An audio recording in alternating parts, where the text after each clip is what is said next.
All right, thank you for staying with Daybreak. We're still having this conversation on a day when the 19th National Prayer Breakfast is being held at the Safari Park. It's an annual event. The president is expected there shortly. The deputy president has suspended his campaign trails in Mombasa and is headed there. At least that's what we've been informed about. There's a lot of the clergy also there as we speak. It's already started. Brenda Wanga is standing by there to give us live updates of what's going on at the Safari Park. Earlier on here, we had Sheikh Ibrahim Lithome, religious scholar. He's had to step out. Now we have Archbishop Winnie Owiti from Vosh, which is a Voice of Salvation and Healing Church International, and Dr. Nelson Makanda, General Secretary of Evangelical Alliance of Kenya, still with us here in studio. Keep your views coming at Trevor Mbija at Citizen TV Kenya, hashtag Daybreak. We'll read some of them in just a bit, but let me bring in Archbishop Owiti on this conversation. Archbishop, before you joined us, we were wondering, in your view, is the country headed in the right direction when it comes to the political views that's going on 75 days to the elections? What is your view on this? Yeah, thank you very much, Trevor, for giving me the opportunity to just my view and give my comments on what I think about the situation of the country at the moment. I think that we need a lot of prayers in this country.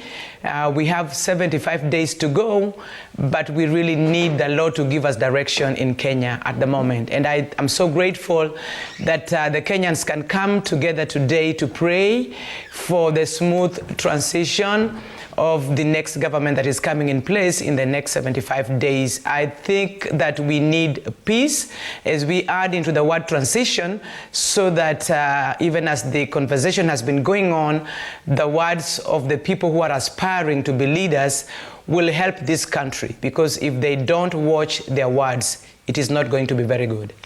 Yeah, but Archbishop, have you, as the clergy, played the effective role in offering guidance and leadership to the flock during these politically turbulent times? I don't want to use this word, but that's the word I would use, because there's a little bit of confusion. You see, leadership and God is one. Christians really know, and all of us who are in Kenya, and religious people do believe that leadership comes from God. I think in one way or the other, the people have been praying, but just as we have been, the conversation has been going on, I've been listening, maybe we have no unity of purpose, but if we will have unity of purpose, it will be very, very effective, so that our prayers are answered. Really, as religious leaders, what do we want? I think this is what the General Secretary of EAK was saying, that if we are going to put our objectives right and then pray towards these things as one, then it will be one voice and it will be very easy. But because of the different religious backgrounds and people with different religious beliefs, it becomes very, very difficult to just say, to have one word to say about what the church or religious people really stand for. Yeah, but Archbishop, before you came in, we were wondering, the deputy president himself had challenged the clergy to take a stand. Just say this is the person we're going with because of 1, 2, 3. Those who were before you, the late Bishop Ndingi Mwananzeki, took a stand on multi-party democracy. There were those who are against it and there were those who are for it. He easily stood and said those who are against multipartyism are wrong. This is the direction we should take, and this is why. Why can't the clergy do the same today?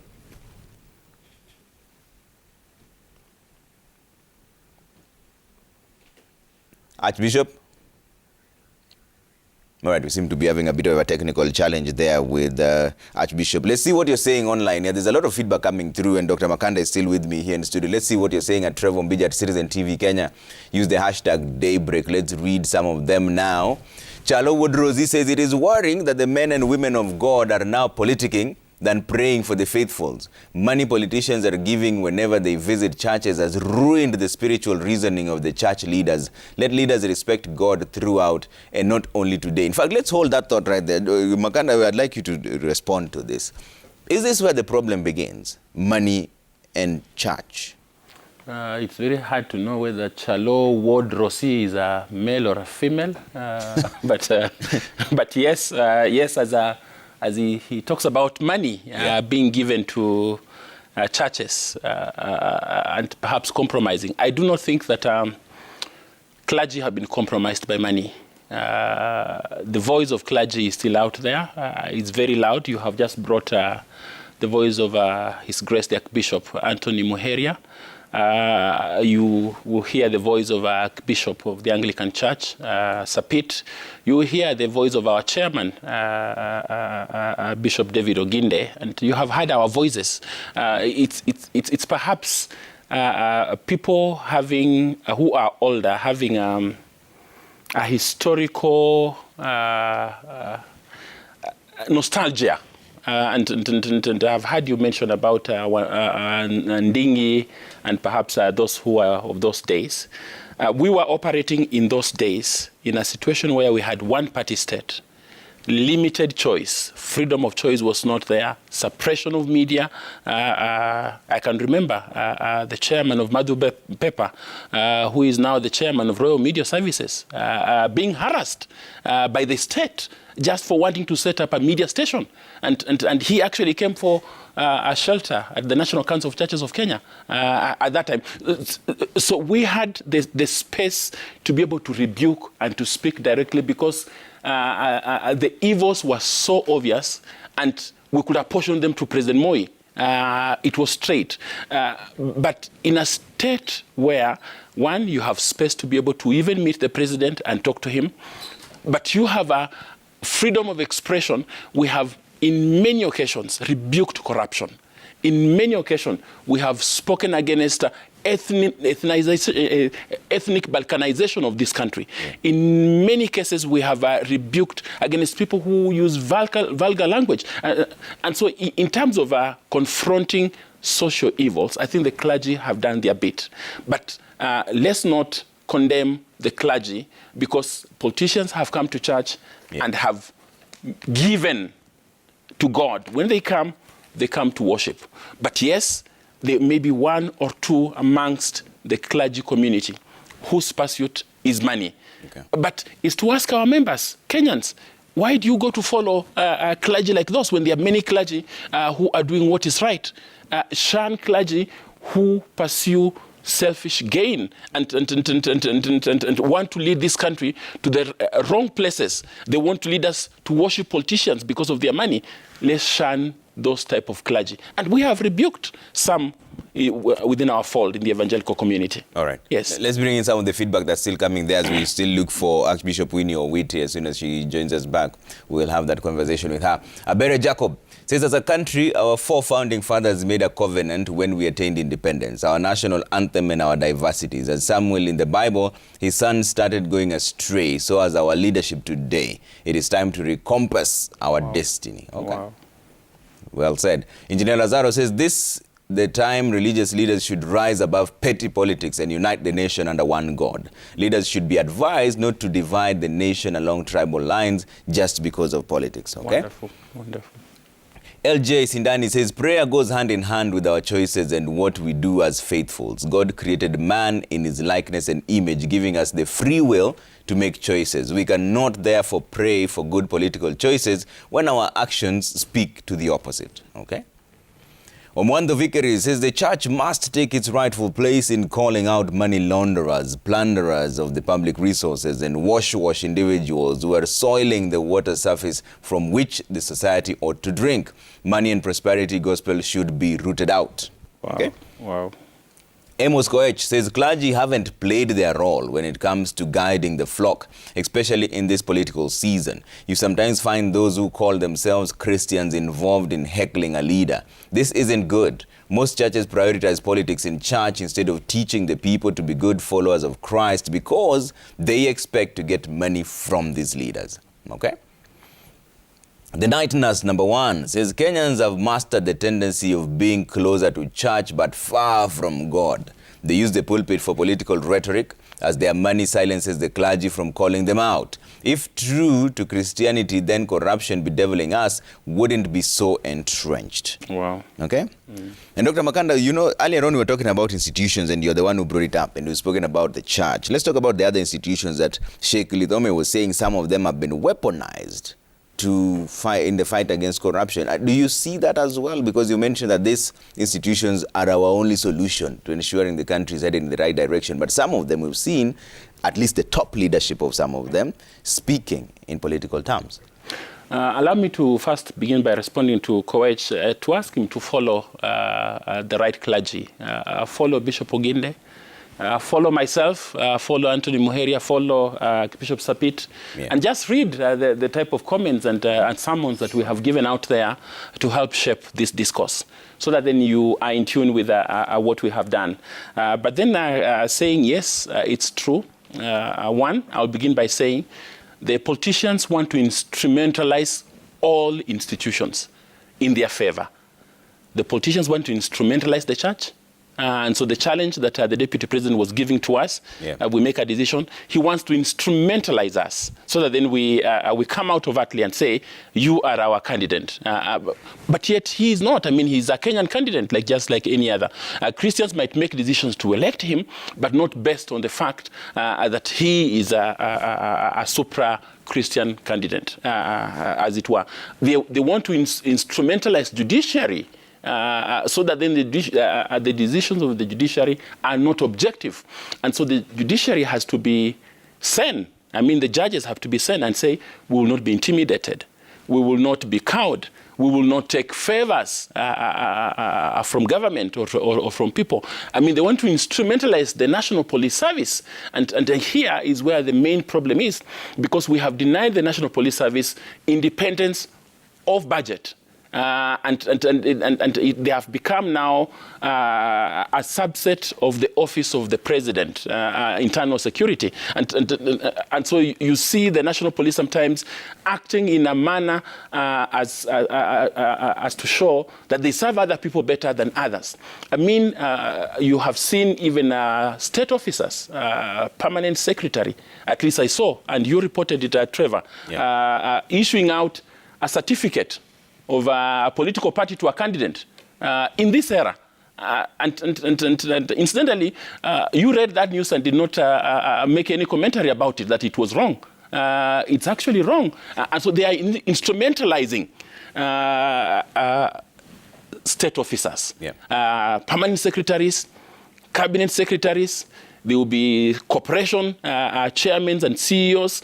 And so institutions of government, please know that you are serving Kenyans. EACC, you are serving Kenyans. The DPP, you are serving Kenyans, irrespective of their religion, irrespective of their party affiliation. And we are being so myopic in making decisions. We have forgotten that just 4.5 years ago, the Honorable Raila Odinga was on the streets throwing jabs at the president. But now they are working together. So today, the one you are trying to be instrumentalized against, thinking that he is the one that is the enemy, immediately after the elections, he will be the same fella that will be up here shaking hands with these other people. Let me tell you, Trevor, one day I went to see a security officer at the city council. And this security officer, who had been hired to lead the security of the council in 2017, had come from Western Kenya. He had been the regional commandant in Western Kenya. And he says, the person that we had investigated and we were ready to arrest him for participating in criminal activity has just been appointed into government. So what do I do as a security person? Now when I meet him, I have to salute him, but yet I have files against this person. And so lack of independence. Lack of independence. So that then this officer is feeling, I do not have sufficient power and independence to proceed with my investigation and files and arrest this fella because he is now joined the executive. Instrumentalizing security and intimidating them so that then they are not able to perform their duty. And around this election, it's extremely important that we allow some latitude for our institution, is to plead to the president, is to plead to those that are in government, allow institutions to perform their duty. Because it's the perception that the institutions are not fair that spikes violence in Kenya. Because if people know IBC has not done what is right, they go to the streets. So let's allow the perception to be clear that IBC will do their job and that they have done it well. And Archbishop Owiti, welcome back. When you went off, we were talking about why can't the clergy take a position and say this is a person we are supporting, and for 1, 2, 3 reasons?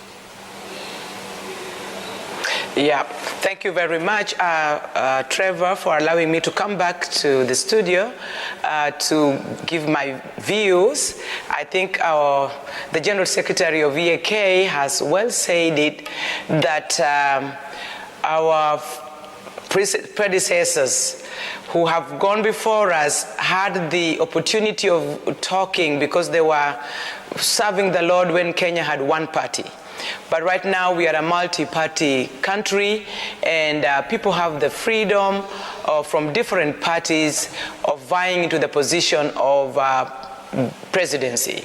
And so in Kenya, people come from different churches, different religions, and everybody goes to the clergy for prayers, asking them to pray for them so that they can be elected. But we also thank God, and we thank our government that people have the freedom of vying for positions, and then the votes do put them into the position. So we believe that in democracy, you can be voted whether you are from a small community or a large community or tribe. And so we have been praying, but we are also guided by the word of God. The book of Daniel, Chapter 2 guides us that it is God who puts people in position, and it is God who removes people from position.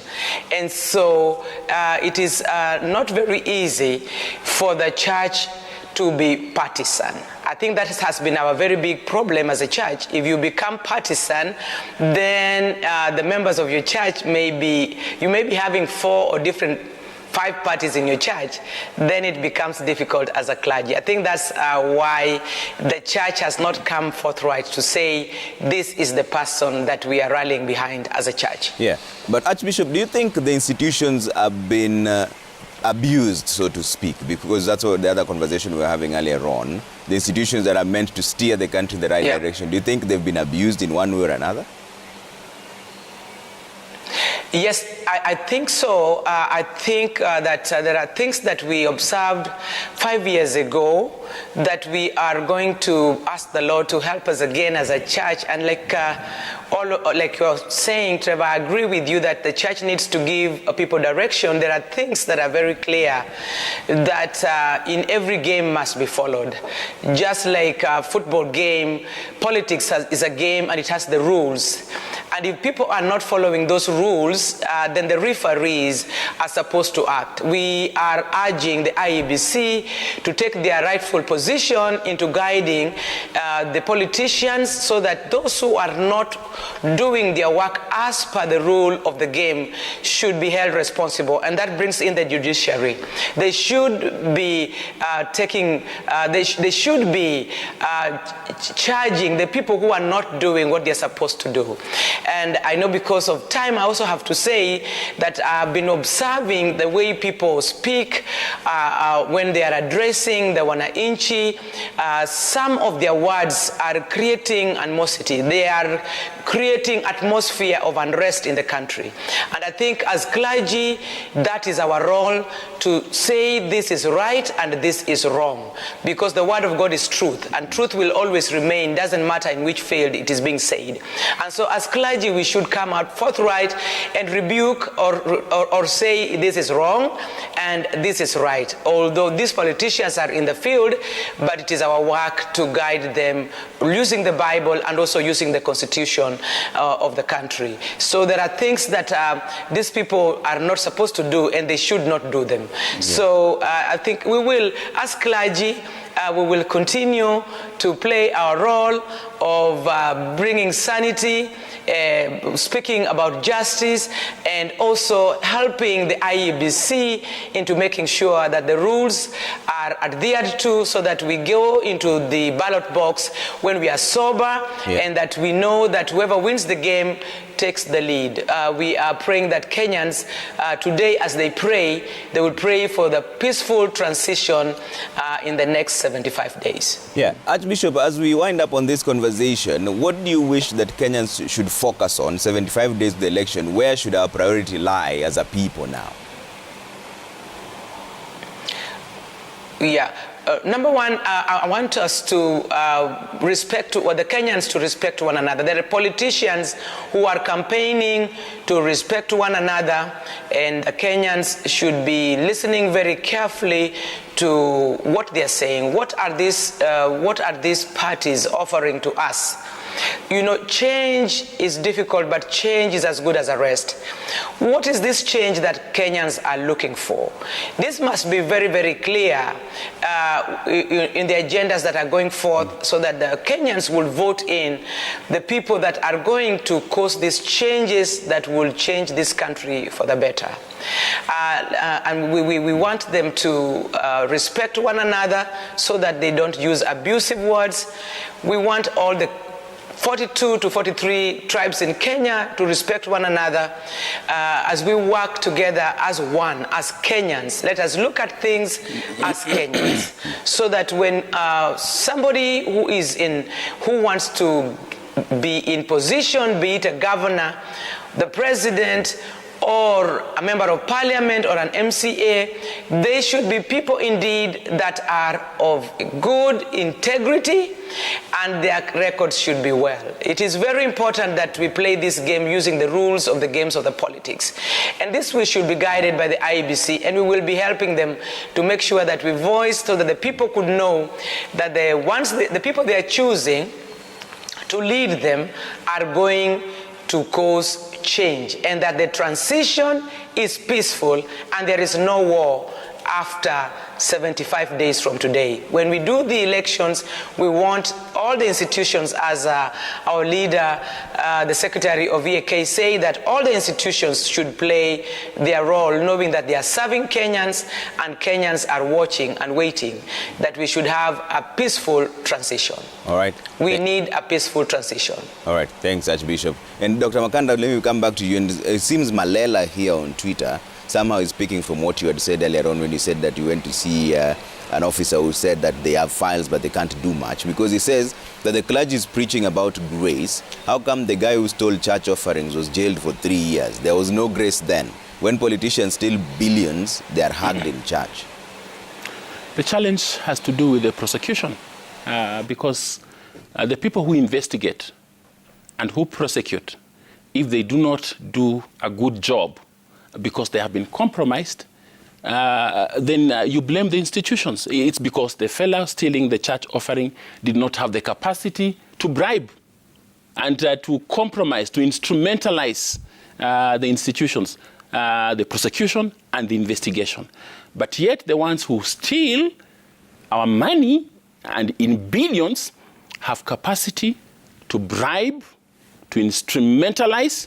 And so when they go to court, they have good lawyers, and they have a right, yes, to have good lawyers, but the prosecution sometimes has malaise, and it's like they are committed, they are not committed, and things are dragging on. That's what we are talking about here, and saying, let institutions be independent and do their work. Because if they did,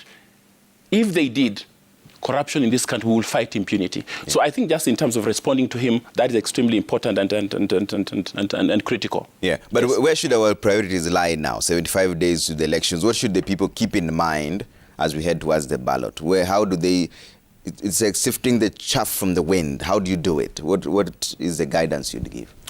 I think the guidance is in 4 bullets. 1, who among these people we are going to elect is going to exercise governance and leadership in a manner that he shows and demonstrates respect of rule of law, respect to the Constitution, champion Chapter 6, respect of people, and respect of institutions. Number 2, who among these candidates is going to ensure that the economy is vibrant, is growing, and that the redistribution of wealth is equitable across the country.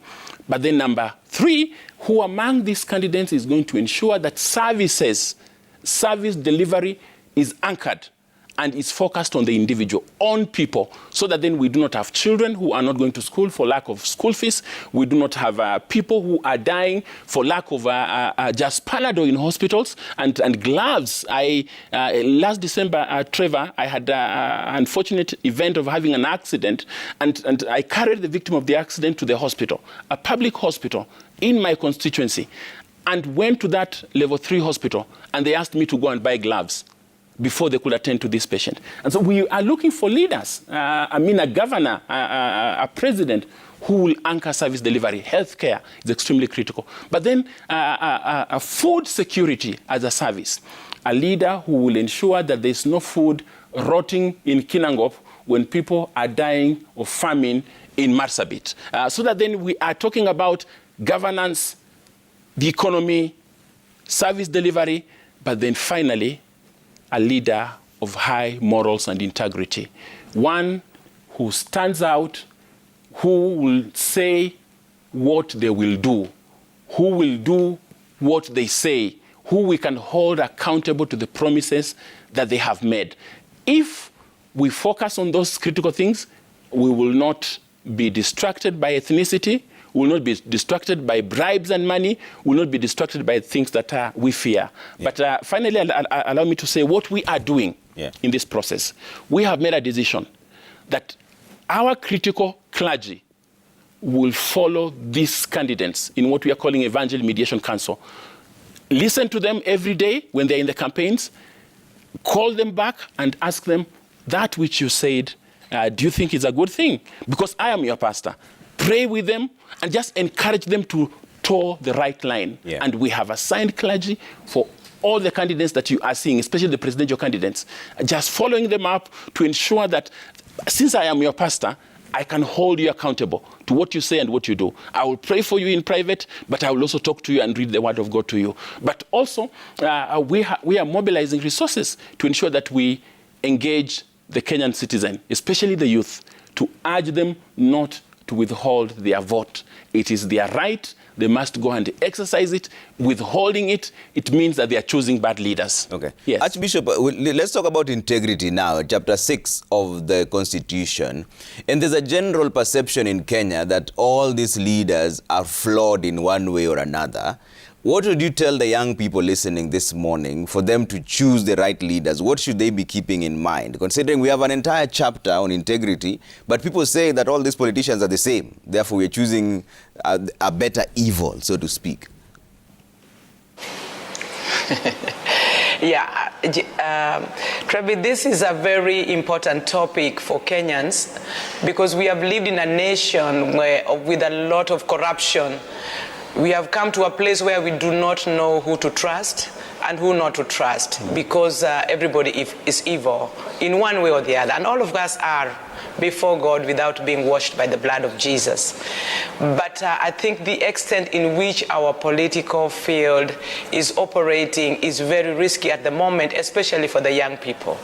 And this is not the first time when this country has chosen wrong people in position and their records have not been checked. And like we are saying, that if the institutions that are supposed to be checking these things, the IEBC, the judiciary, are not doing their work, it becomes very, very difficult.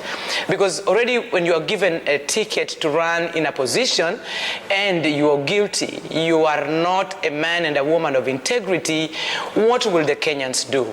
That is the position of the church, to come out and speak about people who are corrupt, people without integrity, who are taking leading positions and are misleading Kenyans. 5 years ago, it was very, very difficult when we were seeing some people who are openly known for their corrupt lives being given very responsible positions, and then the Kenyan young people think like that is normal, to be corrupt and to be a leader. They think that it is normal to be a leader and do not having integrity. I want to tell the young people in this country that leadership calls for integrity, that you should be the person who speaks what you say and do it. And when you are followed, you are found to be right. You cannot speak righteousness and that behind the scenes you are doing evil things. And even right now, I think Kenyans are in trouble because you do not know who to trust and who not to trust. But I have good news, Travis, from the Word of God, from the Bible. Solomon was a leader, a young leader who was given leadership by David. And he said, when people have done wrong, when people know that they are evil and things are not going right, they should go and seek the face of God in prayer by repenting and confessing their sins, and they are forgiven. And this is why we wanted Truth and Justice committee to be effective in Kenya, so that people can confess their sins and they are forgiven, and then we can move forward. But people just cannot go like nothing is happening and bad things are happening. I want to urge our young people to know that it is not right to be a leader